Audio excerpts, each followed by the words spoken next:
Praise Lord. प्रभु हम धन्यवाद करते हैं प्रभु के वचन से निकालेंगे। हमने एक विषय को आरंभ कर रखा है और जो विषय है ये हमारा अंगीकार हमारे लिए क्या लेके आता है?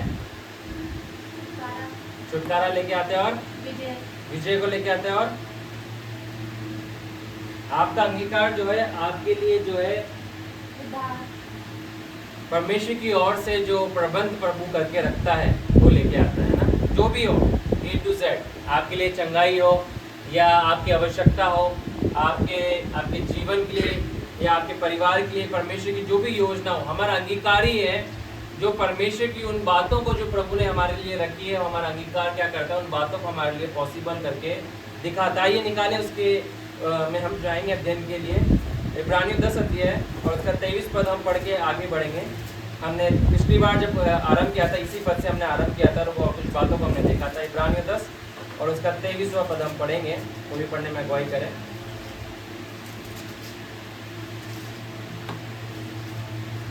इब्रानियों 10 का 23 पढ़ें।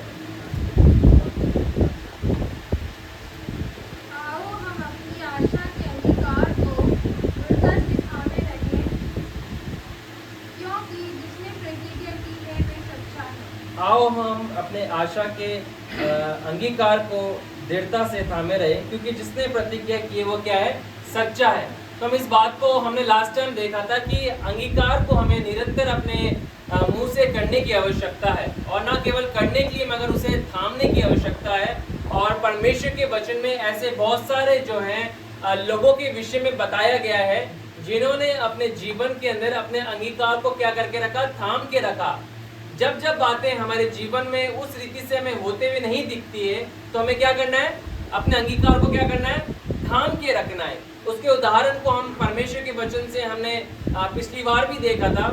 जिस स्त्री को 12 वर्ष से लहू बहने की बीमारी थी, तकलीफ में वो थी, वो क्या कर रही थी? बार बार वो अंगीकार कर रही थी, है ना। और अंगीकार करते हुए उस बात को कह रही थी कि जब भी मैं यीशु मसीह के वस्त्र को मैं छूंगी या उसके वस्त्र की छोर को मैं छूंगी तो मैं क्या हो जाऊंगी?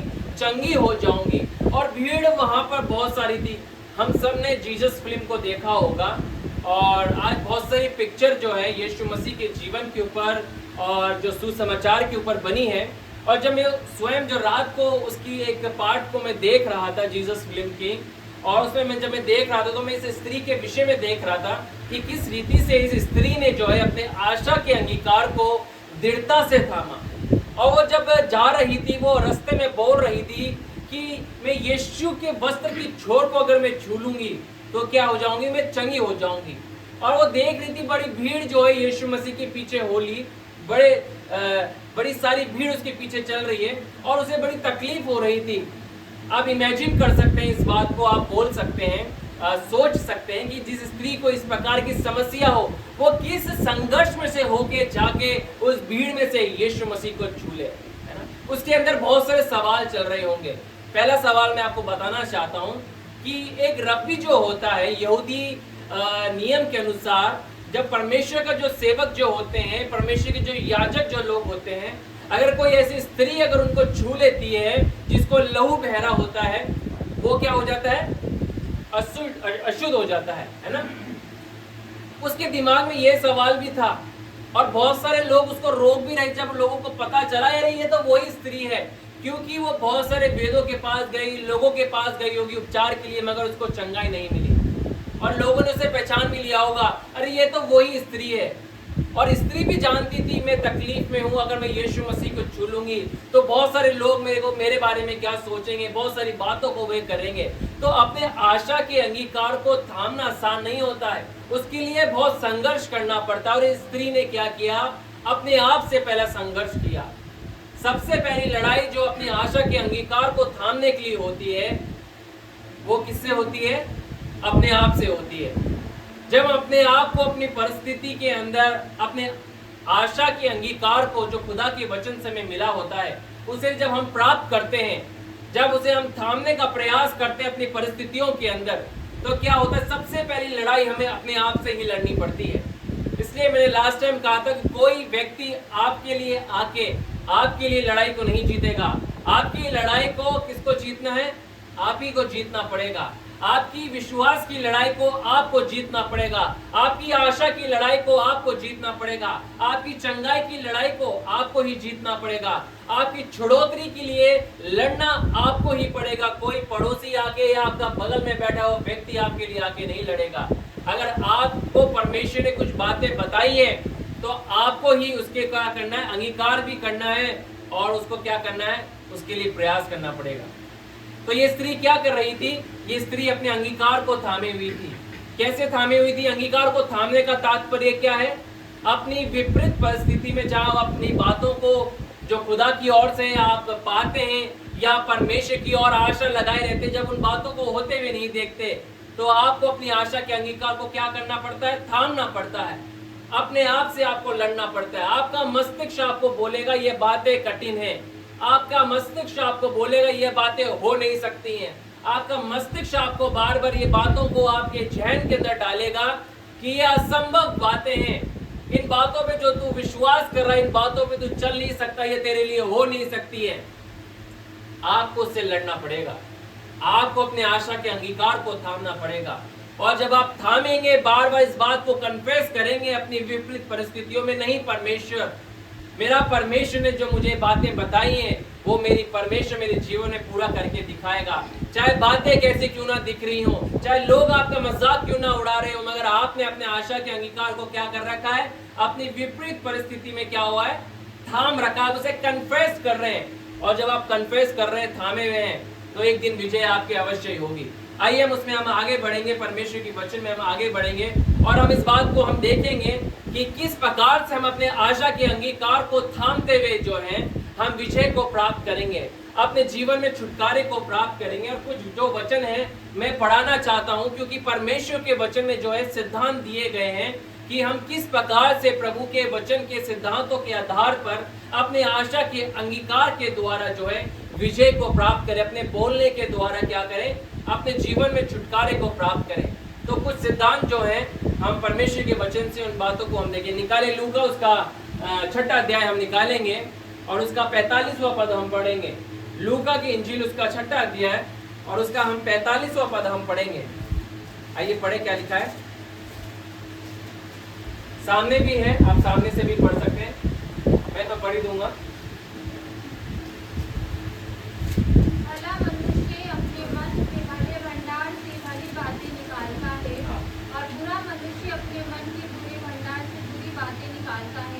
क्योंकि जो मन में भरा है वही उसके मुंह पर आता है। अब पहली बात जो है, कैसा हमारा अंगीकार सही होगा, क्योंकि सही अंगीकार ही सही बातों को हमारे जीवन में लेके आता है। हमने नीति वचन 18 अध्याय 21 पद से पढ़ना आरंभ किया था। जब हमने इस सीरीज का आरंभ किया था कि हमारा अंगीकार ही हमारे लिए क्या लेके आता है, विजय को लेके आता है, तो हमने सबसे पहला पद यही पढ़ा था, नीति वचन 18 अध्याय और उसका 21वां पद।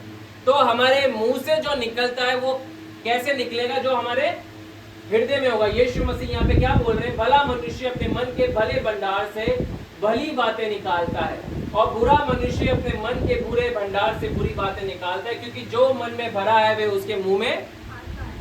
मन में, यहाँ पे जो मन जो शब्द इस्तेमाल हुआ है इंग्लिश के अंदर जो है वो क्या है वर्ड इस्तेमाल हुआ है? हार्ट। क्या हुआ है? हार्ट, है ना। परमेश्वर का वचन ही जो है बहुत अद्भुत है। अगर हम संसारिक रीति से सोचेंगे तो हम क्या बोलेंगे? बुद्धि हमारे हमसे बातचीत करती है, मगर परमेश्वर के वचन में विपरीत है। प्रभु के वचन में लिखा है हृदय से निकालेंगे, मन से निकालेंगे, हार्ट से निकालेंगे। उसके हार्ट के अंदर क्या है, क्या बातें उसके जीवन के अंदर निकाले। मत्ती उसका 12 अध्याय और 34वां पद भी पढ़े, क्या लिखा हुआ इसमें? मत्ती 12 अध्याय उसका 34वां पद। हे सांप के बच्चों, तुम बुरे होकर अच्छी बातें कह सकते हो, क्योंकि जो मन में भरा है वही मुंह पर आता है। जो तुम्हारे मन में भरा है, यीशु मसीह कठिन शब्दों को इस्तेमाल कर रहे हैं। सांप के बच्चों, हे सांप के बच्चों, तुम कैसी अच्छी बातों को बातें कह सकते हो, क्योंकि जो मन में भरा है वो तुम्हारे मुंह पर आता है। मन में भरा है, तुम्हारे हार्ट के अंदर भरा हुआ है। दाऊद पुराने नियम के अंदर एक बात कहता है परमेश्वर के वचन के आधार पर। वो क्या बोलता है? कि मैं कब पाप नहीं करूंगा, पता है कब पाप नहीं करेगा वो? भजन संहिता के अंदर लिखा हुआ है, जब मैं तेरे वचन को अपने हृदय में रख छोड़ूंगा, है ना। जब तेरा वचन मेरे हृदय में होगा तो मैं क्या नहीं करूंगा, मैं तेरे विरुद्ध पाप नहीं करूंगा। तो वचन जो है हृदय के अंदर होना चाहिए, आपके माइंड में तो होना ही चाहिए, मगर परमेश्वर का जो लॉजिक जो है, परमेश्वर की जो बातें, जो प्रकाशन है, वो क्या है, हार्ट से संबंधित है, माइंड से संबंधित नहीं है। माइंड एक पार्ट है, मगर हार्ट से निकला हुआ बातें प्रकाशन के द्वारा आती है। निकाले भजन संहिता 119 का, निकाले भजन संहिता 119 का 130 निकाले। क्या लिखा है? तेरी बातों के खुलने से प्रकाश होता है, उससे बोले लोग समझ प्राप्त। तेरी बातों के खुलने से प्रकाश होता है ना, और उससे बोले लोग क्या है, समझ प्राप्त करते हैं, यानी कि वचन से, है ना, वचन के द्वारा। और वचन जो होता है आपके जीवन के अंदर, जो परमेश्वर चाहता है वो कहाँ पे होना चाहिए, आपके हार्ट के अंदर होना चाहिए, आपके हृदय के अंदर होना चाहिए। और परमेश्वर की बातें जो है अगर हम समझेंगे, हमारा अंगीकार जब सही होगा, जब हम अपने मन के भले भंडार से जो है क्या निकालेंगे, भली बातों को निकालेंगे। हमारा अंगीकार गलत जब होगा, जब हमारे मन के अंदर, हमारे विचारों के अंदर अशुद्धता भरी रहेगी, तो कैसे हम भली बातों को अपने जीवन से क्या है, निकाल पाएंगे? हम कदापि नहीं निकाल पाएंगे। क्यों नहीं निकाल पाएंगे? क्योंकि परिस्थितियों ने हमारे जीवन को क्या कर दिया है, कड़वा कर दिया है। और ये कड़वापन जो होता है, इसलिए इब्रानियों में लिखा है, कोई कड़वी जड़ तुम्हारे अंदर से क्या है, फूट के ना निकले। और ये कड़वी जड़ जो होती है हमारे जीवन को अशुद्ध करती है। क्यों करती है? क्योंकि ये कड़वी जड़ जो पनपती रहती है, एक दिन हमारे माइंड को पॉल्यूट कर देती है, खराब कर देती है, और हमारी परिस्थितियों के आधार पर हमारे आत्मिक जीवन का जो है सर्वनाश कर देती है। क्यों कर देती है? क्योंकि वो पनपती रहती है और हमने इसके ऊपर कभी ध्यान नहीं दिया, इसके ऊपर विचार विमर्श नहीं किया कि हम अपने मन के भले भंडार को क्या है, साफ रखें, पवित्र रखें, है ना। और पवित्र कैसे रखेंगे? परमेश्वर के वचन के द्वारा ही रखने पाएंगे। भंडार साफ जब रहेगा, जब हमारा मन साफ होगा, है ना। और मन जो है, पहला जो वचन जो होता है, मैं आपको प्रोसेस बताता हूँ। प्रोसेस होता है माइंड से, है ना। परमेश्वर के वचन में लिखा हुआ है, रिन्यूइंग ऑफ योर माइंड, तुम्हारे मन के नए हो जाने से, है ना। मन भी नया होता है परमेश्वर के वचन के द्वारा। आप वचन को जब पढ़ते हैं तो पहला सबसे बड़ा प्रोसेस जो होता है वो होता है आपके वचन जो माइंड में जाता है। इसलिए अधिकतर मसीह लोगों के पास क्या है, वचन है, मगर वचन कहाँ पर है? उनके मस्तिष्क में है। वचन मस्तिष्क से दिल में जाने में समय लग जाता है, उनके सदियां लग जाती हैं, समय बीत जाते हैं, नए चावल पुराने हो जाते हैं, मगर क्या है, वचन यहाँ से यहाँ पर नहीं आ पाता है। क्यों नहीं आ पाता है? क्योंकि कड़वी जड़ जो उनके अंदर होती है उस वचन को पनप नहीं देने पाती है। वो परिस्थितियां में वो अंगीकार को सही नहीं रख पाते। क्यों नहीं रख पाते? क्योंकि वचन के खुलने से प्रकाश होता है। वचन का खुलने से प्रकाश कैसे होगा? वचन का खुलने का प्रकाश होने का तात्पर्य ये है कि आपका हृदय ट्रांसफॉर्म हो जाएगा, आपका हृदय में प्रकाशन उतर जाएगा। यहाँ से परमेश्वर का वचन आपके हृदय में आ जाएगा, और जब हृदय में आएगा ना, तभी असली काम परमेश्वर का आपके जीवन में आरंभ होगा, अन्यथा कभी भी नहीं होगा। और जब आप इस बात को देखेंगे, आप इस कमरे में पूरा चारों तरफ से बंद कर दें और इसकी लाइट्स को आप स्विच ऑफ कर दें, तो चारों तरफ क्या हो जाएगा? अंधकार हो जाएगा, अंधेरा हो जाएगा। ऐसा ही जीवन भी होता है। मगर प्रभु का वचन क्या है? ज्योति है, और वो ज्योति जब धीरे धीरे प्रवेश करती है, वो अंधकार हमारे जीवन से क्या होता है? दूर होता है। बहुत सारे क्षेत्र में ज्योति आती है, और वो ज्योति आने से क्या होता है? वो अंधकार उस क्षेत्र से दूर हो जाता है। मगर वचन अभी कहाँ पर है? माइंड में है ना। मगर माइंड में भी होना बहुत जरूरी है। पहला पार्ट क्या है? पहला प्रोसेस क्या है? माइंड में जाना, वचन को पढ़ना और निरंतर पढ़ते रहना। पहला ही पार्ट नहीं करेंगे तो यहाँ से यहाँ पर कभी नहीं आएगा। इसका मतलब ये नहीं है कि हम वचन को पढ़ना छोड़ दें, वचन को हमें अवश्य ही पढ़ना पड़ेगा। हमारा अंगीकार जो है वचन के आधार पर जब ही होगा जब वचन यहाँ से यहाँ पर आएगा। मगर पहले यहाँ पर तो जाए, माइंड में तो जाए, हमारी बुद्धि में तो प्रवेश करे परमेश्वर के वचन। क्योंकि कई बार जो होता है, जब हम अपनी परिस्थितियों के अंदर होते हैं तो वचन जब हम बोलते हैं तो हम माइंड से बोलते हैं, और बदलाव परिस्थितियों में जब आता है जब वो वचन माइंड से क्या हार्ट में प्रवेश कर जाता है, और वो एक बार में नहीं होता है। एक गवाही मैं आपको बताना चाहता हूँ। मैं बीते दिन एक जन की गवाही को सुन रहा था और उसने उस गवाही को बताया कि एक जवान वर्शिप लीडर था और वो वर्शिप लीड किया करता था परमेश्वर के भवन के अंदर, और जब उसको गहरी बीमारी पड़ी और जब बीमारी में पड़ा तो वो आईसीयू के अंदर पहुंच गया और आईसीयू से वो वेंटिलेटर पे आ गया।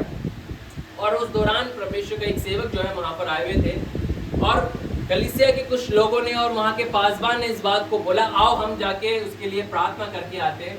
और वो प्रचारक जो उनकी कलीसिया में आए थे वो भी उनके साथ गए। अब वो कलीसिया से सब मिलके जो है गाड़ी में बैठ के हॉस्पिटल में जाते हैं, और हॉस्पिटल में जाके जो है उस लड़के के लिए, जवान लड़के के लिए जिसकी शादी अभी कुछ समय पहले ही हुई थी और उसकी जो पत्नी थी 21 साल की थी, और वो भी वहाँ पे बैठी हुई थी, रो रही थी। और उस प्रचारक ने जो है प्रार्थना करने से पहले एक बात को किया, और वो बात ये थी कि उस लड़की से बातचीत करी और उस लड़की को बोला, उसकी पत्नी से बोला, बेटी अगर तू अपने पति को जिंदा देखना चाहती है, वापस देखना चाहती है, तुझे एक काम को करना पड़ेगा, और वो काम है तुझे इस बात को बोलना पड़ेगा कि मेरा पति नहीं मरेगा वरन जीवित रहेगा, वरन परमेश्वर के कामों का वर्णन करेगा, है ना। ये प्रभु के वचन में लिखा हुआ है भजन संहिता के अंदर। उन्होंने कोई ऐसी प्रार्थना करना उसे नहीं सिखाया, उन्होंने कोई ऐसी बातें उसे नहीं बोली, मगर वचन को उसको दिया, डिलीवर किया, और वो वचन उसके माइंड में बैठ गया। और वो स्त्री जो है रोते हुए, पीटते हुए, बैठते हुए जो है वचन को बोलने लग गई, क्योंकि डॉक्टरों ने कहा था कि अगले दिन शायद वेंटिलेटर हटाना पड़ेगा, और क्योंकि हमें लग रहा है कि ये जीवित नहीं रहेगा, ये इसका शरीर जो है, लंग्स जो है अच्छी रीति से रेस्पॉन्स नहीं कर रहे हैं, शायद ये नहीं बचेगा। तो उसकी जो बीवी थी, उसकी वाइफ जो थी, जवान स्त्री जो थी, वो क्या करी, निरंतर परमेश्वर के वचन को केवल उसके सर पर हाथ रख के जो है बोल रही थी, मेरा पति नहीं मरेगा वरन जीवित रहेगा, वरन परमेश्वर के कामों को वर्णन करता रहेगा। और 1 साल बाद जो है वो प्रचारक वापस आते हैं। जब वो प्रचारक वापस आते हैं, वो प्रचार करके नीचे उतरते हैं, और नीचे उतर के वो जो पास्टर, जो कलीसिया के जो पासबान होते हैं, वो उस प्रचारक के पास जाते हैं और कहते हैं कि आपको पता है ये गिटार जो बजा रहा था ये कौन है, आपने इसको जाना? तो वो बोलते कि नहीं, मैं पहचान नहीं पाया। उन्होंने बोला ये वही व्यक्ति है जिसके लिए हम प्रार्थना करने गए थे 1 साल पहले, जिसके लिए डॉक्टरों ने जवाब दे दिया था। तो वो तुरंत जो है उसकी वाइफ के पास गए और उस वाइफ के पास जाके इस बात को बोला कि बेटा तुमने कितनी बार जो है इस वचन को बोला? उन्होंने बोला मेरे को गिनती भी नहीं पता, हजारों बार मैंने इस वचन को जो है बोला। तो पास्टर ने बोला, उस प्रचारक ने बोला, तुम्हें परिवर्तन कब दिखा? उन्होंने बोला मुझे पहले दिन कोई परिवर्तन नहीं दिखा, मगर मैं फिर भी परमेश्वर के वचन को बोलती रही। जब मैं केवल 1 या 2 घंटे के लिए सोती थी, तब मैं शायद चुप होती थी, मगर मैं निरंतर इस वचन को उनके ऊपर बोलती थी। दूसरे दिन कोई परिवर्तन नहीं दिखा, तीसरे दिन कोई परिवर्तन नहीं दिखा, चौथे दिन कोई परिवर्तन नहीं दिखा, 5वें दिन नहीं दिखा, 6ठे दिन भी नहीं दिखा, मगर 7वें दिन जो है परिवर्तन दिखना आरंभ हो गया। और यही है वचन को थामने का तात्पर्य, अपने आशा के अंगीकार को पकड़ने का तात्पर्य, कि जब बातें हमें होती भी नहीं दिखती तब हम क्या कर रहे हैं। वो प्रचारक जो थे, प्रभु के सेवक जो थे, उन्होंने तो एक वचन डिलीवर कर दिया था और वो वचन उसके माइंड में बैठ गया था, मगर प्रकाशन उसके पास 7वें दिन आया, जब उसने इस बात को होते हुए देखा, नहीं कुछ हो रहा है, अब हार्ट बीट स्टेबल हो रही है, अब डॉक्टरों के चेहरे पे जो है एक अलग ही बात को मैं देख रही हूँ। अब तक तो मैं उनके चेहरे पे मेरे पति के लिए जो है मायूसपन को देख रही थी, शायद ये नहीं बचेगा, मगर 7वें दिन में आज उनके चेहरे पे कुछ बात को नोटिस कर रही हूँ कि परिवर्तन आ रहा है। और यही परमेश्वर का वचन हमें सिखाता है, आज हमसे बातचीत करना चाहता है कि हम अपने आशा के अंगीकार को थामे रहे, अपने परिस्थिति के अंदर जो है निरंतर हम अपने मुंह से सही बातों का अंगीकार करें, मगर वो जब होगा जब हृदय से वो बातें निकलेगी, हृदय से वो बाहर आएगा वचन। अब तक बहुत सारे वचन जो है परमेश्वर के, बहुत सारे वायदे, प्रॉमिसेस जो है हमारे को याद होंगे, मगर वो हमारे माइंड में होंगे। अभी हमने उनको कभी अनुभव नहीं किया होगा, है ना। बहुत सारे वायदे आज हमें रटे हुए होंगे। हम बहुत पुराने मसीह लोग हैं, प्रभु में आए हुए हमें 16 साल हो गए, 20 साल हो गए, 40 साल हो गए होंगे। बहुत सारे लोग कहते हैं हमें 50 साल हो गए चर्च में जाते हुए। मगर इन 50 सालों के अंदर मैं आपसे बातचीत करना चाहता हूँ कि क्या वो वचन जो आपके मस्तिष्क में था, क्या वो हृदय में पहुंचा है, आपके हृदय में उतरा है आपके? वो बात आपके जीवन में जो है परिवर्तन को लेके आएगी। परिवर्तन जब तक आपके जीवन में नहीं आ सकता जब तक वो हृदय में ना उतरा है। वचन जो है मस्तिष्क से आपके हृदय में ना उतरा है। बहुत जरूरी है परमेश्वर के वचन को जो है अपने हृदय में उतारना। और ये जब होगा जब हम अपने जीवन में निरंतर परमेश्वर को समय देंगे, निरंतर परमेश्वर के वचन को अंगीकार करेंगे, कन्फेस करेंगे और बोलते रहेंगे। चाहे बातें हमारे पक्ष में नजर नहीं आ रही होगी, चाहे बातें हमारे लिए अभी उस रीति से हमें दिख नहीं रही, मगर फिर भी हमें क्या करना है? कन्फेस करना है। मैं नहीं जानता कि आपके जीवन के अंदर कौन सा ऐसा पहाड़ आपके सामने खड़ा हुआ है जो हट नहीं रहा। एक कहानी जो मैं हमेशा से सुनाता आया हूँ, इस बार भी सुनाऊंगा। एक स्त्री थी जो पहाड़ों पर रहा करती थी, और जब वो पहाड़ों पे रहा करती थी तो उसके अंदर ये वचन आया कि परमेश्वर के वचन में लिखा है ना कि विश्वास करेंगे तो ये पहाड़ भी सामने से हट जाएंगे। तो वो स्त्री को ये वचन मिला और स्त्री जो है 7 दिन उपवास में बैठ गई और वो विश्वास करती थी और मुझसे बोलती थी क्या कि मैं प्रार्थना करके उठूंगी तो मैं देखूंगी ये पहाड़ मेरे सामने से जो है क्या है हट जाएगा, और जब हट जाएगा पहाड़ मेरे सामने से तो मैं प्रभु का धन्यवाद करूंगी। उपवास करती, पहले दिन कोई परिवर्तन नहीं आता, दूसरे दिन प्रार्थना करती, कुछ परिवर्तन नहीं दिखता, तीसरे दिन बातें करती, कोई परिवर्तन उसे नहीं दिखता, चौथे दिन वो देखती, उसे कोई परिवर्तन उसे नहीं दिखता, है ना। 5वें दिन क्या उसे कोई परिवर्तन नहीं दिखता, 6ठे दिन उसे कोई परिवर्तन नहीं दिखता।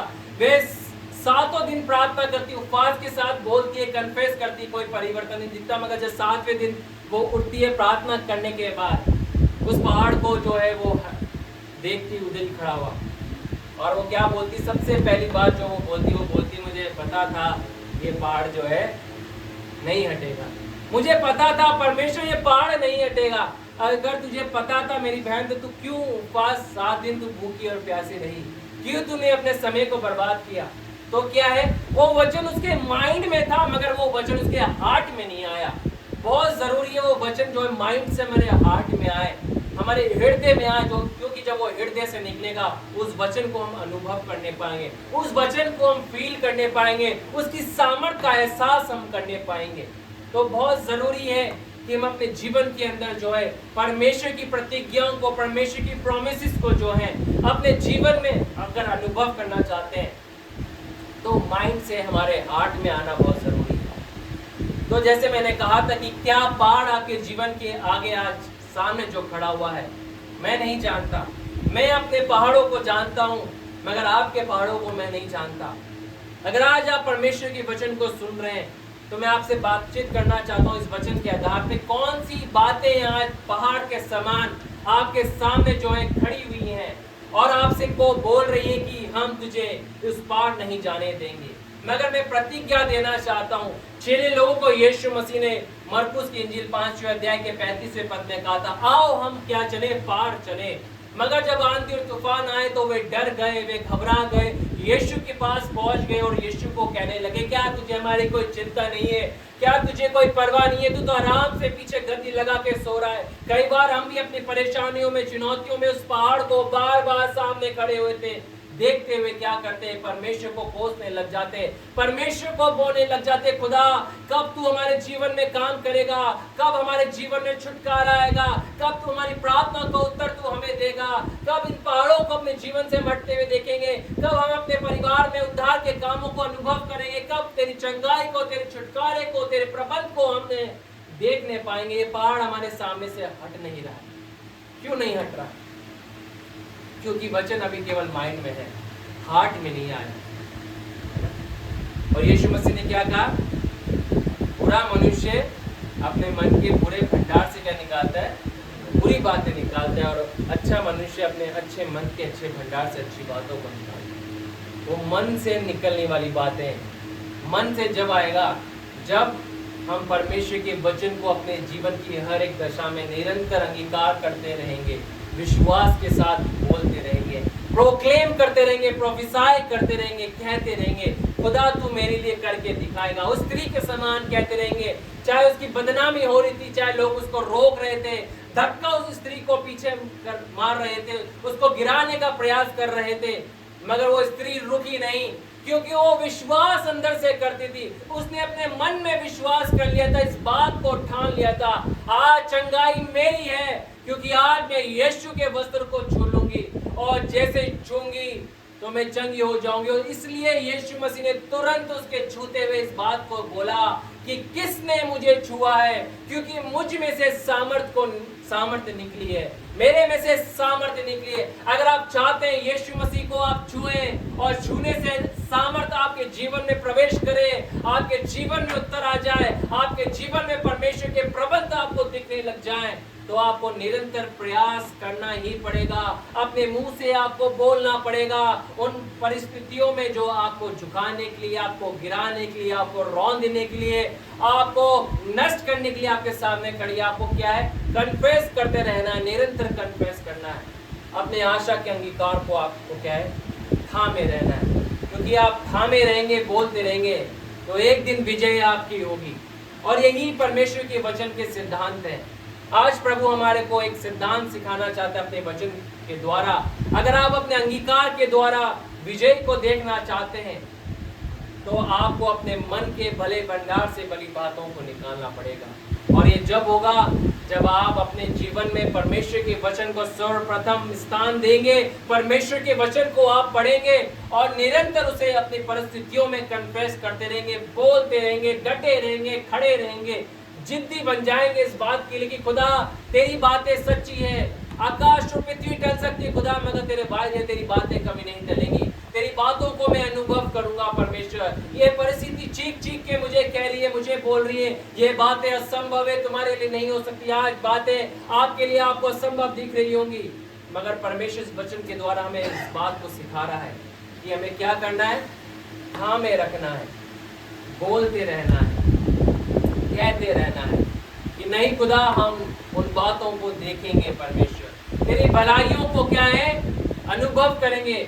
और कहे अपने आप से, इस बात को अपने आप को बोले और शैतान को बोले कि क्या, मैं खुदा की बातों का अनुभव करूंगा। आमीन। खुदा से ये बात प्रार्थना करना बंद कर दे कि खुदा तू मुझे अब आशीषित कर, क्या कि तू मुझे आशीषित कर। हम ऑलरेडी आशीषित है, आमीन है या नहीं है? पहले तो बात ये बताएं, आप आशीषित है या नहीं है?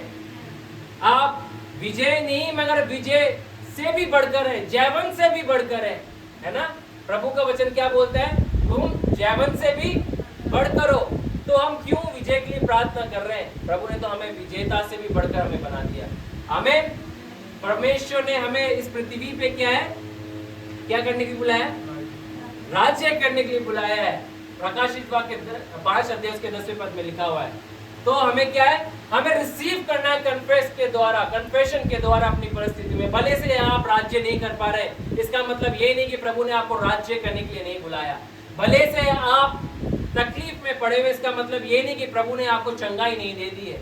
भले से आप अभी उस छुटकारे को अनुभव नहीं कर पा रहे, इसका मतलब ये नहीं कि प्रभु ने आपको छुटकारा नहीं दिया। भले से आप किसी बातों से संघर्ष कर रहे हैं। बहुत सारे लोग, जवान लोग जो है, जब हम बाहर जाते हैं, बातचीत करते हैं, किसी एक भाई ने मुझे कहा कि मैं जो है इस पाप से संघर्ष कर रहा हूँ, इस हैबिट से संघर्ष कर रहा हूँ। मैंने उसको बोला विजय से भी बढ़कर है, आप जयवंत से भी बढ़कर है, क्योंकि यीशु के लहू के द्वारा आप ऑलरेडी श्वेत हो चुके हैं। आप प्रभु के बच्चे, मगर आप संघर्ष कर रहे हैं। शैतान आपको गिराना चाहता है, आपको मिटाना चाहता है, मगर परमेश्वर ने आपको विजेता होने के लिए आपको बुलाया, विजय होने के लिए आपको बुलाया है ना? क्योंकि उसने अपनी विजय क्या है, क्रूस के द्वारा, कलवरी क्रूस के द्वारा आपको दे दी है, पापों की क्षमा आपको दे दी है। तो क्यों हम इस गिल्ट के अंदर अपने जीवन को जीते रहें? क्यों हम इन बातों के अंदर धंसे रहें, पड़े रहें, जबकि परमेश्वर ने हमें ऑलरेडी विजय हमें दे दी। हमें क्या करना है, कन्फेस करना आरंभ करें। आज से क्या बोलेंगे, कन्फेस करेंगे। आपको पता है यीशु मसीह ने लाजर की कब्र के सामने क्या करा? आइए निकाले यूहन्ना की इंजील उसका 11 अध्याय निकालें। 11वां अध्याय हम निकालेंगे और उसका कोई भी पढ़े 40 पद से पढ़ना आरंभ करें। यूहन्ना इंजील 11 अध्याय 40 पद से पढ़ना आरंभ करें। यीशु ने कहा, क्या मैंने तुझसे नहीं कहा था कि यदि तू विश्वास करेगी तो परमेश्वर की महिमा को देखेगी? तब उन्होंने पत्थर को हटाया। यीशु ने आंखें उठाकर कहा, हे पिता, मैं तेरा धन्यवाद करता हूँ कि तूने मेरी सुन ली है। यीशु मसीह ने यहाँ पे क्या कहा? क्या बातों को बोला यीशु मसीह ने? क्या प्रार्थना यीशु मसीह ने कही? कितनी बड़ी प्रार्थना यीशु मसीह ने करी? किन बातों, बड़े बड़े हैवी शब्दों को प्रार्थना में इस्तेमाल किया। कई बार जब हम अगर ऐसी परिस्थिति में अगर हम पड़ जाएं तो हम कितने हैवी वचन को जो है प्रार्थना में बोलना आरंभ कर देंगे, है ना? हमारी कई बार आदत हो जाती है प्रार्थना में हम क्या है, प्रचार करने लग जाते हैं। मगर यीशु मसीह ने क्या किया? क्या बोला? लाजर की कब्र के सामने खड़े होकर, जिस कब्र में से बदबू आ रही थी, दुर्गंध आ रही थी, जिसकी लाश सड़ गई थी, उसको यीशु मसीह ने क्या कहा? विश्वास करेगी तो परमेश्वर की महिमा होगी। सबसे इंपॉर्टेंट पद जो होता है मैं आपको बताना चाहता हूँ, 41 पद से पढ़े। तब उन्होंने उस पत्थर को हटाया। उन्होंने आंखें उठाकर कहा, हे पिता, मैं तेरा धन्यवाद करता हूँ कि तूने मेरी सुन ली है। 42वां पद। मैं जानता था कि तू सदा मेरी सुनता है, परंतु जो भीड़ आसपास खड़ी है उनके कारण मैंने ये कहा, जिससे कि वे विश्वास करें कि तूने मुझे भेजा है। ये कहकर उसने बड़े शब्द से पुकारा, हे लाजर निकल आ। उसने कहा, हे लाजर निकल आ। मगर उससे पहले यीशु मसीह ने पिता को क्या कहा? पिता, मैं तेरा धन्यवाद करता हूँ कि तू सदैव मेरी सुनता है ना? तूने मेरी सुन ली है परमेश्वर। उन बातों को उसने अंगीकार किया, उन बातों को उसने बोला और उस लाजरों का हे लाजर बाहर निकला। मुर्दे से यीशु मसीह ने क्या करी? बातचीत करी। आज परिस्थितियां जो हैं ऐसी हैं मानो जो हमारे को नष्ट करने को आई हैं, ना? मरी हुई सी परिस्थितियां हमें दिख रही हैं, कुछ परिवर्तन ही नजर नहीं आ रहा। मगर परिस्थितियों से बातचीत करें, इसके बजाय कि परिस्थितियां आपसे बातचीत करें, अपने हथियार को थाम ले, अपने मुंह को खुदा के वचन के माध्यम के द्वारा जो है विश्वास के आधार पे खोले और कहे कि मेरा परमेश्वर मेरी प्रार्थना को उत्तर देगा, मुझे विजय देगा। और मुझे विजय उसने दे दी है। मेरे जीवन में परमेश्वर ने, मेरे जीवन में प्रभु ने प्रबंध कर दिया, उपकार मेरे जीवन में उसने कर दी है। ये बातें मेरे जीवन से तू दूर चली जा, और वो एक दिन आएगा आपके जीवन से दूर चली जाएगी, क्योंकि आप खड़े हुए, डट के खड़े हुए, निडरता के साथ खड़े हुए, दृढ़ निश्चयता के साथ खड़े हुए, एक विश्वास, एक भरोसे के साथ खड़े हुए, एक समर्पण के साथ खड़े हुए कि नहीं परमेश्वर, हम तुझ पे यकीन करते हैं और इस बात पे, इन बातों पे यकीन करते हैं कि खुदा विजय हमारी है परमेश्वर, क्योंकि तूने विजय हमें दे दी है परमेश्वर। प्रार्थना को सुनने वाला यीशु मसीह, तू मुर्दा नहीं है, तू मगर मुर्दों में से जी उठा है, पिता की दैनी और बैठा है और हमारे लिए तू विनती कर रहा है। तो कैसे हमारी प्रार्थना सुनी रह सकती है परमेश्वर? कैसे हमारी विनतियां खुदा सुनी ना जाएगी? कैसे आपकी प्रार्थना सुनी ना जाएगी? आज मैं आपको बताना चाहता हूँ, आपकी एक एक प्रार्थना का उत्तर परमेश्वर के पास है। एक एक शब्द जो आपके मुंह से प्रार्थना में निकलते, परमेश्वर एक एक शब्दों की ओर ध्यान देने वाला परमेश्वर है। शायद आप अपनी प्रार्थना को करके भूल जाएं, उन प्रार्थना में किए हुए शब्दों को भूल जाएं, उन आंसुओं को आप भूल जाएं, आपके अपने भूल जाएं, मगर परमेश्वर कभी भी उन आंसुओं को नहीं भूलता, उन शब्दों को नहीं भूलता, क्योंकि वो सामर्थी परमेश्वर कहता है कि मैंने तुम्हारे आंसुओं को अपनी कॉपी में रख लिया। इतना महिमा में परमेश्वर, सामर्थी परमेश्वर हमारा है। उन वादों का वही पक्का है जो उसने अपने वचन में दी है, और वो कहता है कि मैं सदैव तुम्हारी प्रार्थना को सुनने वाला परमेश्वर हूँ। मैं तुम्हारे प्रार्थना के, तुम्हारे बोलने से पहले, इससे पहले कि शब्द तुम्हारे होठों पे आए, मैं उन बातों को कर देने वाला परमेश्वर हूँ। हालेलुया! इतना महान हमारा परमेश्वर है। तो हमें क्या करने की आवश्यकता है? आज खुदा के वचन को माइंड से, हृदय में लाने की आवश्यकता है, निरंतर कन्फेस करने की आवश्यकता है। यहाँ से यहाँ पे आने का प्रोसेस जो होता है वो बहुत ही दर्दनाक प्रोसेस होता है, कई बार बहुत ही लंबा प्रोसेस होता है, मगर जिस क्षण वो इधर आ जाएगा, कई बार जब वो हृदय में आता है हमें पता नहीं लगता है, और जब पता लगता है, जब परिवर्तन परिस्थितियों में दिखने लग जाता है और हमारे बिहेवियर में दिखने लग जाता है, तब हमें नोटिस हो जाता है, इस बात का पता लग जाता है, नहीं अब ये माइंड से जो है मेरे हार्ट में आ चुका है ये वचन। बहुत साल पहले मैं भी इस वचन को जो है, जब परमेश्वर ने मुझे दिया था, मैं इसको ऐसे ही लेता था कि हाँ यीशु मसीह कोड़े खाने के दौरान हम चंगे हो चुके हैं, लोगों के लिए प्रार्थना मैं कर देता था, मगर जब मैं बीमार पड़ा, तकलीफ में पड़ा, इस वचन को मैंने अपने जीवन के अंदर जो है देखा पूरा होते हुए। वो वचन मेरे यहाँ पर था, मगर जब मैं खुद तकलीफ में पड़ा और तकलीफ में निरंतर इस वचन को मैं बोलता रहा, कन्फेस करता रहा, प्रोफेसाई करता रहा, रात भर करता रहा, दिन भर करता रहा, मुझे भी नहीं पता चला कि ये वचन यहाँ से यहाँ पर कब आ गया, मगर मेरे को इस वचन के द्वारा मुझे क्या है, प्रकाश मिल गया। अब मैं बीमारी में पड़ा नहीं रहूंगा, तकलीफ में पड़ा नहीं रहूंगा। हम क्यों तकलीफ में पड़े रहे? जब लॉकडाउन लगा था 2021 में, 20 में भी लगा था, मगर 21 में हम दोबारा बीमार पड़े थे हम, और जब हम बीमार पड़े 21 के अंदर, तो हम भी लॉकडाउन में जो है एक बंद कमरे में पड़ गए। और जब हम भी बंद कमरे में पड़ गए, क्योंकि 2021 जो था बहुत कठिन समय था, क्योंकि उस समय विश्वासी लोगों ने भी अपने बहुत सारे प्रियों को खो दिया था। एक अफरा तफरी का माहौल, एक डर और भय का माहौल था। और उस समय मैं आपको बताना चाहता हूँ गवाही की, मैंने जो रिजाइन दिया था उसी दिन आया था जिस दिन मेरे पास कोरोना वायरस का रिजल्ट आया था। जैसे ही कोरोना वायरस का रिजल्ट फोन में टिक टिक करा और व्हाट्सएप पे आया, मैंने इसको खोला और व्हाट्सएप में रिपोर्ट को पढ़ा, शेफाली ने भी पढ़ा, तो वो पॉजिटिव आया। तो हम थोड़े चुपचाप बैठ गए। मुझे पता था कि प्रभु की योजना मेरे पास है। मैं इतना घबराया तो नहीं था, बट सवाल जरूर आए थे, खुदा ये क्या हो गया। और तुरंत जैसे वो मैसेज आया, विद इन द सेकेंड्स भी नहीं लगे कि मेरे पास रेलवे की तरफ से नोटिस मेरे पास आ गया, मेरे ईमेल पे और मेरे व्हाट्सएप के ऊपर। मेरे दोस्त ने भी मुझे व्हाट्सएप करा कि तेरा सैंक्शन हो चुका है, क्या रेजिग्नेशन, तूने 3 बार अप्लाई किया, 3 बार रिजेक्ट हुआ, मगर 4थी बार तेरा क्या है, सैंक्शन हो गया। और जैसे आया तो मेरे पास सवाल है, खुदा ये रिजल्ट भी आया और ये रिपोर्ट भी आ गई और लेटर आ गया, खुदा ये क्या है प्रभु। आप मेरी दशा को नहीं जान सकते थे जिस समय उस क्षण में होके जा रहा था। मेरे मन में शैतान एक सवाल डाला, अगर आज तुझे कुछ हो जाए फिर तो तेरे बच्चे का, तेरी पत्नी का, तेरी माँ का क्या होगा, उन लोगों का क्या होगा, उनको कौन देखेगा।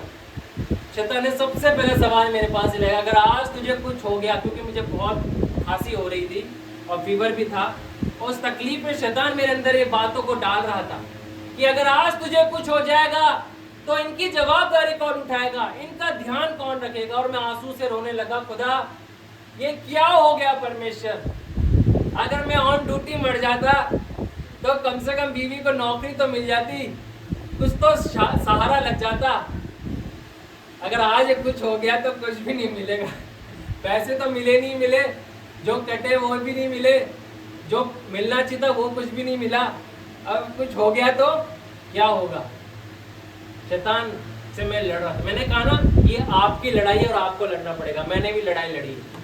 मैंने उस क्षण बालकनी में जाके बोला, मैं नहीं मरूंगा मगर जीवित रहूंगा, वरन परमेश्वर के कामों का वर्णन करूंगा। बोलता रहा, फिर वापस से बोलता रहा, कन्फेस करता रहा। मगर हमारे प्रिय मामू जो रजनीश पियर्सन हमारे घर पे आए, उस कमरे में आए वचन को लेके, किस रूप में कि कमरे से बाहर निकले। और जब हम कमरे से बाहर निकले, हमने अपने आप को चंगा ही पाया। आमीन। हमें पता ही नहीं था कि चंगाई ऑलरेडी हमारे पास है। प्रभु ने हमें चंगा कर दिया है। यीशु मसीह के कोड़े खाने के द्वारा तुम चंगे हो चुके हो। और जब हम इसको बोलते थे, मगर हमें पता ही नहीं लगता। मैं आपको बताऊं, एलिया की वो दुगने अभिषेक के लिए एलिशा प्रार्थना कर रहा था, बार बार बोल रहा था, उसका पीछा बार बार कर रहा था, बेतेल जा रहा था, यरदन जा रहा था, इधर से उधर जा रहा था, और लोग उसके बारे में बातचीत कर रहे थे। वो बार बार बोल रहा था, हाँ मुझे पता है मेरा स्वामी जो है वो आज उठा लिया जाएगा, आज उसे परमेश्वर अपने पास वो बुला लेगा, जीवित बुला लेगा। मगर मैं उसे 2 गुना अभिषेक पाऊंगा। और एलिय्याह ने कहा अगर तू मुझे जाते हुए देखेगा तो ये अभिषेक जो तुझे प्राप्त हो जाएगा, तेरी प्रार्थना तुझे का उत्तर तुझे मिल जाएगा। और वो जब अग्नि में सरदूत उसे उठाने के लिए आते उसे ले जाते हैं, वो देखता रहता है और उसकी आंखों से जब ओझल हो जाता है और वो गिरते हुए देखता है, एलिय्याह के तलित को देखता है गिरते हुए, उस प्रेस शॉल को देखता है गिरते हुए और तुरंत वे जाके उसे उठा लेता है। अधिकतर लोग इस वचन को पढ़ के भूल जाते हैं, इस और ध्यान नहीं देते। वो सोचते हैं कि एलिय्याह को पता लग गया, एलिय्याह को भी पता नहीं लगा था। उसने कहा कहाँ है परमेश्वर, किधर है एलिय्याह का परमेश्वर, कहाँ है इज़राइल का परमेश्वर। वो तुरंत नदी पे क्या करता है, गुस्से से उस तलित को मारता है और वो क्या होता है, 2 भागों में हो जाती है। एलीशा को कभी भी पता नहीं लगता कि उसके पास उसका प्रार्थना का उत्तर उसे मिल चुका है, उसका 2 गुना अभिषेक उसके पास उतर आ चुका है। अगर वो प्रेस शॉल को मारता नहीं, आपको प्रयास करना नहीं छोड़ना है, उसे अंगीकार करना नहीं छोड़ना है। प्रभु ने आपके प्रार्थना को उत्तर आपको दे दिया है। परमेश्वर ने वो वायदे आपको जो दिए हैं उसको ऑलरेडी आपके जीवन में हाँ और आमीन में यीशु मसीह के नाम से उसे पूरे कर दिए हैं। इब्राहिम की सारी आशीष मसीह यीशु में, गलातियों में लिखा है, हम तक ऑलरेडी पहुंच चुकी है। स्वर्गीय आशीष जो है प्रभु यीशु मसीह के द्वारा इफिसियों में लिखा है, वे परमेश्वर ने हमारे को ऑलरेडी दे दिए। तो फिर भी हम क्यों खुदा से मांग रहे हैं, इस बात को बोल रहे कि खुदा तू हमारे लिए कर परमेश्वर, हमारे को ब्लेस कर परमेश्वर। प्रभु भी देख रहे हैं, अरे मेरे बच्चों मैंने तुम्हारे को ब्लेस कर दिया है, अरे जाओ उन ब्लेसिंगों को उठाओ, जाओ उस अभिषेक को इस्तेमाल करो, जाओ कोड़ियों को शुद्ध करो, जाओ अंधों के लिए प्रार्थना करो, जाओ दुष्ट आत्माओं को निकालो, क्योंकि मैंने तुम्हारे को सामर्थ दे दिए, मैंने तुम्हें वो अधिकार दे दिया जहां तुम सांप और बिच्छुओं को जो है कुचल ले पाओगे। मगर फिर भी हम जो है इस अभिप्राय में रहते कि कोई चिन्ह हमारे पे प्रकट हो, कोई गर्जन हमें सुनाई दे, कोई शब्द हमें सुनाई दे, हमारे रोंगटे खड़े हो जाए, हमारे बाल खड़े हो जाए, कोई ईश्वरीय सरदूत उतर के आए और बोले नहीं तेरा अभिषेक हो गया है। ऐसा कदापि नहीं होगा। प्रभु ने अपने वचन को दिया है, उसे अंगीकार करे, उसे कन्फेस करे और बोलते रहे, क्योंकि वो एक दिन वो वचन आपके दिमाग से हृदय में आ जाएगा। और जब आप उसे अंगीकार करते रहेंगे अपनी परिस्थितियों के अंदर, और जब आप उन्हें बोलेंगे और आप उसे कन्फेस करते रहेंगे, एक दिन आप उसे अनुभव करने लग जाएंगे। शैतान सबसे बड़ा काम जो आज मसीहों के जीवन में कर रहा है वो यही कर रहा है कि वो कन्फेशन करने से रोक रहा है। हालेलुया, उनको रोक रहा है, क्योंकि वो जानता है परमेश्वर ने जो है उन्हें अपने स्वरूप समानता में बनाया, वो अधिकार परमेश्वर ने उसकी जुबान पे ऑलरेडी दे दिया। अगर जेम्स को हम पढ़ेंगे, याकूब की पत्री को अगर हम पढ़ेंगे उसके 3 अध्याय में, तो वहां पर क्या दिया गया है, वहां पर पूरा अध्याय जो जीवन के ऊपर दिया गया, उसकी शक्ति के ऊपर, उसकी सामर्थ्य के ऊपर दिया गया है कि कैसे बड़ा शिप जो होता है, जहाज जो होता है, एक छोटे से पतवार के द्वारा जो है कंट्रोल में किया जाता है। वही सामर्थ परमेश्वर ने आपकी जीवन पे दी है। हालेलुया, वो सामर्थ दी है। पेंतिकुस्त के दिन वो किस रूप में पवित्र आत्मा को देखते हैं, फटती हुई जीवान के रूप में देखते हैं मेरे प्रियो, फटती हुई जीवान के रूप में वो पवित्र आत्मा को आते हुए देखते हैं। उन्हें नजर आता रहे जीवान में आग लग रही है, क्यों? क्योंकि परमेश्वर ने उसके अधर्मों को दूर कर दिया है, परमेश्वर ने उसे अपनी सामर्थ से भर दिया है, उसे अनॉइंट कर दिया है। आपकी जीवान अनॉइंटिंग हो चुकी है प्रभु के द्वारा, आपका पूरा शरीर हो चुका है यीशु के लहू के द्वारा।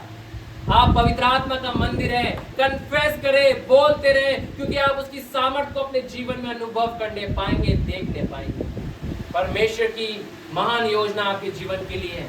हम क्यों अपने आप को छोटा समझ रहे हैं? कई बार मुझे लगता है कि बातें नजर नहीं आ रही है, मेरे को भी बहुत सी चीजें दिखती नहीं है, मगर मैं निरंतर आपको एक बात कह रहा हूँ कि मैं प्रचार करना नहीं छोड़ता हूँ। मैं उसी रीति से प्रचार करता हूँ जिस रीति से, चाहे मुझे 1000 लोगों के सामने खड़ा करे, चाहे मुझे एक व्यक्ति के सामने खड़ा करे, मैं तब भी उसी रीति से प्रचार करूंगा, क्योंकि मुझे पता है कि लोग मैटर नहीं करते हैं, है ना। मैटर क्या करता है? परमेश्वर का वचन, प्रभु का काम, प्रभु की बातें, प्रभु की प्रतिज्ञा। परमेश्वर मैटर करता है कि परमेश्वर सामने वाले अगर एक व्यक्ति को भी बदल देगा, वो एक व्यक्ति भी काफी है इस संसार में उथल पुथल मचाने के लिए। हालेलुया। मैं बिली ग्राहम के बारे में बहुत साल पहले पढ़ रहा था और किसी ने उनकी जर्नल को लिखा था और जब लिखते समय इस बात को लिख रहे थे कि जब बिली ग्राहम जो है उन्हें ऑल्टर कॉल दिया गया, और ऑल्टर कॉल देने के बाद जो सबसे लास्ट बेंच पर अपने भाई बहनों के साथ बैठे हुए थे और जब आ रहे थे तो किसी ने अपने जर्नल के अंदर इस बात को लिखा कि बिली ग्राहम की एक एक कदम जो है हजारों आत्माओं के उद्धार को लिख रही थी। हालेलुया। एक एक कदम जब वो आगे बढ़ रहे थे ऑल्टर की ओर, वो एक एक कदम इस बात को बता रहे थे कि 1000 लाखों आत्माएं जो है भारत के अंदर, अफ्रीका के अंदर, यूएसए के अंदर, इंडोनेशिया के अंदर, मिस्र के अंदर, जॉर्डन के अंदर, इजराइल के अंदर जो है जीती जा रही है, पूरे ग्लोब के अंदर जीती जा रही है। वो एक एक कदम जो इतिहास को लिख रहे थे वो इसलिए हो रहा था क्योंकि परमेश्वर की नजरें उनके ऊपर थी। और आज मैं बताना चाहता हूँ प्रभु की नजरें आपके ऊपर है। आप भी इतिहास को लिखने वाले लोग हैं, इतिहास को रचने वाले लोग हैं। आप एक योद्धा हैं, एक शूरवीर योद्धा है। एक वचन काफी है, एक अनुभव काफी है, एक पल काफी है परमेश्वर को आपके जीवन में तमाम बातों को बदल देने के लिए।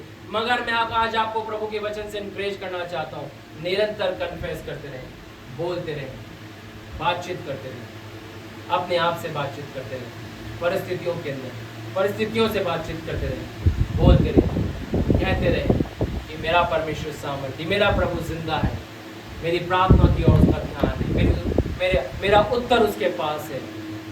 प्रभु तेरा धन्यवाद हो, तूने मेरी सुन ली। आपकी प्रार्थना ही इस रूप में हो कि सामने वाला शत्रु डर जाए। अरे यार ये मांग नहीं रहा है, ये क्या कर रहा है, क्या कर रहा है, ये अधिकार से बोल रहा है। ये मांगने वाला नहीं है, ये मांगने वाली बेटी सामने नहीं बैठी है, ये अधिकार जताने वाली बेटी है, बेटा है ना। आज बहुत सारे लोग मांग रहे हैं, मांगे बिल्कुल, प्रभु के वचन में लिखा मांगो तो तुम्हें, मांगते रहो तो तुम्हें क्या है दिया जाए, बिल्कुल मांगे। मगर प्रभु के वचन में लिखा है कि हमें केवल बालक नहीं बनना है, शारना भी बनना है, बेटा भी बनना है। बेटे का मतलब क्या है, अधिकार जता है, ये मेरा है। बूढ़ा पुत्र छोटा था, मैं जब वो बुद्धिमान हुआ तो समझ आई, आपे में आया, तब उसको समझ में आया बाप के घर में ही बनाइए भाई। बुद्धिमान, शाना, समझदार बेटे बनते हैं, बच्चे नहीं बनते। हम कब तक बच्चे बन के रहेंगे, मांगते रहेंगे। छोटा बच्चा इधर मुझसे मांग रहा है, अभी भी एक कार को मांग रहा है मुझसे, पापा वो 30 आ रही, 30 तारीख आ रही, वो आ जानी चाहिए कार मेरी। अरे सुबह मुझे बोल रहा है पापा 3 ऑर्डर आ रहे, 3 ऑर्डर, 3 चीजें बोल रही थी इसने मुझे। तो क्या वो मांग रहा है ना। मैं जब बड़ा होगा, शाना बनेगा, समझदार बनेगा, मांगेगा नहीं, करेगा। आमीन। हम जब परमेश्वर में बालक से जब उसके बेटे और बेटी बन जाएंगे, बच्चे से बड़े बन जाएंगे, तब हम मांगने वाले नहीं रहेंगे, हम करने वाले बन जाएंगे। हालेलुया। इस तरीके से परमेश्वर ने हमें रचा है, इस तरीके से परमेश्वर ने हमें बुलाया है। और परमेश्वर को काफी, मैं सोचता हूँ इस बात के लिए दुखी वे होता होगा जब वो 40 साल के मसीहों को भी मांगते हुए देखता होगा, तो कैसा उसे लगता होगा, है ना। बुरा लगता होगा ना, यार ये तो यार सब कुछ तो कर दिया, इतने साल हो गए इसको, 40 साल से तो बाइबल पढ़ रहा है, इसको अब तक समझ में नहीं आया कि मैंने इनके लिए क्या कर दिया। हमें क्या बनना है, अब शाना बनना है, समझदार बनना है। पौलुस क्या कहता है अपनी पत्रियों में, कब तक दूध पीते रहोगे। तो आइए आज से हम क्या खाएं, मांस को खाएं, इस बात को बोले खुदा तूने हमारे लिए कर दिया। अपने अंगीकार के द्वारा विजय को प्राप्त करे, अपने अंगीकार के द्वारा अपने प्रार्थना के उत्तर को प्राप्त करे और कहे यीशु के समान कहे, यीशु के समान। लाजर की कब्र के सामने खड़े होकर उसने कहा, पिता मैं तेरा धन्यवाद करता हूं, तू सदैव मेरी सुनता है। हे लाजर बाहर निकला, है ना। परिस्थिति से कहे मेरे सामने से भाग जा, मेरे सामने से भाग जा। हे कर्जे मेरे सामने से भाग जा। कन्फेस हमें करना है इन बातों को, है ना। बहुत सारी बातों को हमने जीवन में हमें। तो आइए हम परमेश्वर के सम्मुख हम जाएंगे, परमेश्वर के महिमा के लिए थोड़ी सी प्रार्थना करेंगे, उसके बाद हम ऑफरिंग। आइए प्रभु के सम्मुख अपने सर को झुकाएं। प्रभु जी हम आपका धन्यवाद करते, जो वचन यहाँ से बोला गया 30, 60, 100 गुना फल है, जिन्होंने वचन को सुना, जो ऑनलाइन के माध्यम से जिन्होंने वचन को ग्रहण किया और आने वाले समय में ग्रहण करते हैं। प्रभु तेरी महिमा, तेरी आशीष उनके जीवन में भी प्रकट होने पाए और इस अंगीकार के वचनों के द्वारा अपने जीवन में उस छुटकारे को, उन बातों को अपने जीवन में पूरा होते हुए देखें जिनके लिए तूने उन्हें बुलाया है। तो यीशु मसीह के नाम से हम मांगते हैं। आमीन।